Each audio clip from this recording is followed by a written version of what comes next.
Hello friends, welcome to my YouTube channel study for no. अगर आप इस channel पर नए हैं तो इसे सब्सक्राइब कीजिए, लाइक कीजिए और शेयर कीजिए।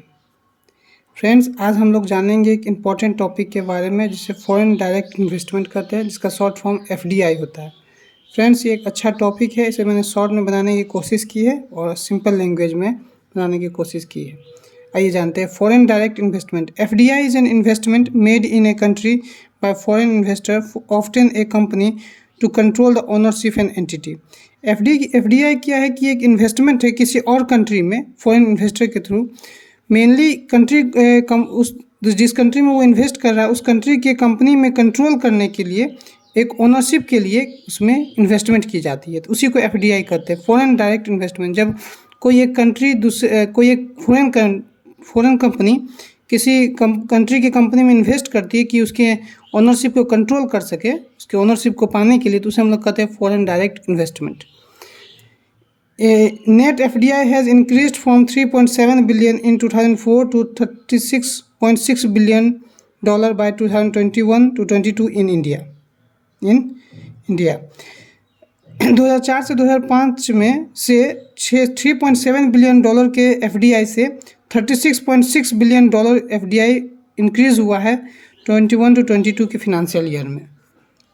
अब आते हैं routes of FDI. FDI India में कैसे आ सकता है? एफडीआई का इंडिया में आने का दो रूट है, टू रूट्स है। पहला है ऑटोमेटिक रूट्स, दूसरा है आपको गवर्नमेंट रूट्स है। पहला जानते हैं automatic routes of RBI. Automatic routes of FDI, पहला है आपको automatic route of RBI. Without the prior approval from the government और RBI in all field specified in FDI policy. बिना किसी गवर्नमेंट के अप्रूवल या आरबीआई के अप्रूवल के आप उसको इन्वेस्ट कर सकता है किसी भी कंपनी में, लेकिन वो सभी में नहीं कर सकता है। कुछ जो एफडीआई पॉलिसी, जो इंडिया की एफडीआई पॉलिसी है, जिसमें अलाउ है कि हाँ आप इसमें कर सकते हैं, सिर्फ उसी में। जैसे कि है कि आप सिविल एविएशन में है कि आप उसको 100% आप कर सकते हैं, उसमें गवर्नमेंट के अप्रूवल की ज़रूरत नहीं होती है। लेकिन वही है कि आप बैंकिंग में या डिफेंस में जाते हैं, सैटेलाइट में जाते हैं, तो आप वहाँ आपको गवर्नमेंट की अप्रूवल लेनी पड़ती है। आइए जानते हैं, अगर ऑटोमेटिक रूल है, अगर उसमें अप्रूवल नहीं है गवर्नमेंट का, अगर गवर्नमेंट का अप्रूवल नहीं लेना है, आरबीआई का अप्रूवल नहीं लेना है, तो फिर वो कैसे काम करती है? देखिए, वैसे इन्वेस्टमेंट में दो स्टेज को फॉलो करना पड़ता है। कितने स्टेज को? दो स्टेज को फॉलो करना पड़ता है। पहला आते Indian company is required to report the foreign exchange department official regional office of RBI with in 30 days of the receipt of the share या एप्लीकेशन ऑफ मनी या अमाउंट। मान लीजिए कोई कंपनी, अगर फॉरेन कंपनी कहती है कि हाँ हम आपके कंपनी में इन्वेस्ट करना चाहते हैं और उसमें अप्रूवल है कि आप ऑटोमेटिक रूट से जा सकते हैं, तो कुछ नहीं, बस उस जिस कंपनी में वो इन्वेस्ट कर रहा है फॉरेन कंपनी, उस फॉरेन कंपनी को 30 दिन के अंदर उस आरबीआई के रीजनल ऑफिस में ये बताना होगा कि हमें उस विदेशी कंपनी से शेयर लाने या अमाउंट हमें मिला है। बस 30 दिन के अंदर रीजनल ऑफिस ऑफ आरबीआई को रिपोर्ट करना होगा कि हमें इतना शेयर के लिए एप्लीकेशन मिला है या इतना अमाउंट के लिए मिला है। बस यही उस जो फॉरेन कंपनी, उसको आरबीआई या किसी के पास जाने की ज़रूरत नहीं है। बस यही कंपनी जाके उसको कहेगी सर हमारे पास इस कंपनी से, फॉरेन कंपनी से हमारे लिए इतना शेयर के लिए एप्लीकेशन या अमाउंट आया है। उसके बाद दूसरा क्या है? Upon issue of shares of non-resident investors, the company is required to submit documentation with the Foreign Exchange Department, Regional Office of RBI। ठीक है, ये पहला स्टेप कर दिया कि हमने आपको बता दिया कि सर हमको वहाँ से एप्लीकेशन आया इतना इतना के लिए। अब जब वो आरबीआई अपना कहेगी हाँ या ना उस कंपनी में करना है या नहीं, मान लीजिए वो पाकिस्तान से रहेगा तो, या किसी कंट्री से जहाँ पर ब्लॉक लगा हुआ है कि इससे नहीं ट्रेड करना है, तो वहाँ पर वो आरबीआई अपना डिसीजन लेती है।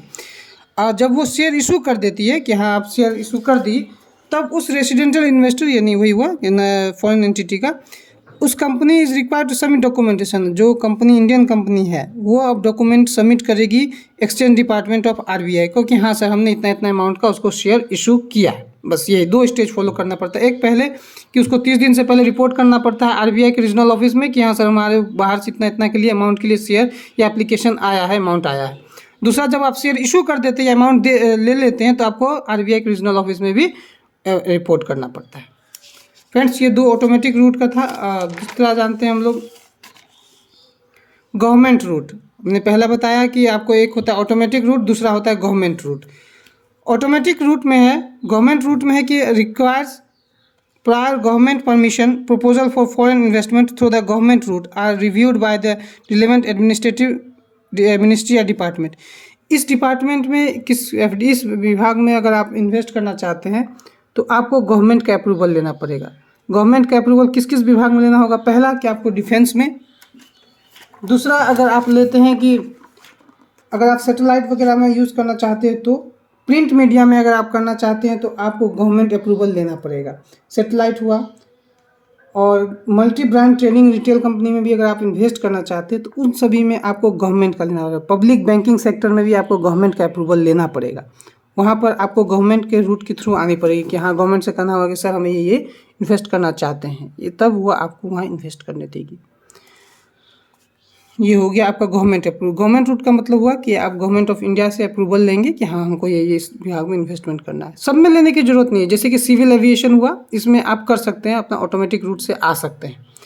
अब दूसरा point, more than 5000 crore required clearance from the cabinet committee on economic affairs. मान लीजिए अगर 5000 करोड़ से ज़्यादा का है तो उसे cabinet committee of economic affairs से अप्रूवल लेना पड़ेगा। FDI from Pakistan is also placed under the government route. अगर FDI अगर पाकिस्तान से आती है तो उसको भी हम लोग गवर्नमेंट रूट में रखा जाता है। अब जानते हैं फ्रेंड्स टाइप्स ऑफ FDI के बारे में। टाइप्स ऑफ FDI, एक होता है ग्रीन फील्ड FDI, जैसे न्यू प्लांट होगा उसमें एस्टेब्लिश सब्सिडरी होगी। और फॉरेन कंपनी, जैसे ग्रीन फील्ड FDI का मतलब हुआ कि वो कंपनी बाहर से आएगी, यहाँ नया प्लांट बनाएगी, उसके बाद मैन्युफैक्चरिंग करेंगे, जॉब क्रिएट करेंगे, उसको कहते हैं ग्रीन फील्ड। जैसे Hyundai company, Pepsi India. Hyundai company क्या है कि वो अपना यहाँ के प्लांट बैठाई है और अपना कार मैन्युफैक्चर करती है तब सेल करती है। तो उस तरह के जो वो प्रोजेक्ट को हम लोग कहते हैं या उस तरह के FDI को कहते हैं हम लोग ग्रीन फील्ड FDI। जो सब कुछ नया है उसके लिए वो यहाँ आई है, कंपनी अपना बैठाई है, स्टैब्लिश की है, प्लांट की है, बनाई है, उसे कार मैन्युफैक्चर करके सेल करती है। दूसरा है friends brown field FDI। Brown field FDI by stocks of the existing company in India. ये कुछ नहीं करती, इस कंपनी में कुछ शेयर कर लेती है, उस कंपनी का कुछ शेयर कर लेती है, शेयर बाय कर लेती है और उसमें अपना ओनरशिप जमा देती है। तो उसी को कहते हैं ब्राउन फील्ड। जो एग्जिस्टिंग कंपनी है उसी कंपनी में, ये नहीं कि नया कंपनी बनाए वैसा नहीं। ब्राउन फील्ड का मतलब हुआ कि पहले से कोई कंपनी एग्जिस्ट थी, उसी कंपनी का उन्होंने शेयर खरीद लिया। जैसे कि Daiichi Sankyo of Japan acquired the Ranbaxy India. Daiichi Sankyo एक जापान की कंपनी है जो कि रेनबैक्सी इंडिया कंपनी के शेयर को एक्वायर्ड करती है, ओनरशिप को। एक होता है जॉइंट वेंचर, ये था ब्राउन फील्ड फ्रेंड्स, जो ब्राउन फील्ड था। अब तीसरा है joint venture. Joint venture join up to share investment, technology, profit and so on. Joint venture में क्या है कि दो कंपनी आपस में, दो देशों की कंपनी आपस में जॉइंट करती है, आपस में कोलैबोरेट करती है, अपना टेक्नोलॉजी, अपना इन्वेस्टमेंट शेयर करती है, प्रॉफिट शेयर करती है, उसको कहते हैं हम लोग जॉइंट वेंचर FDI।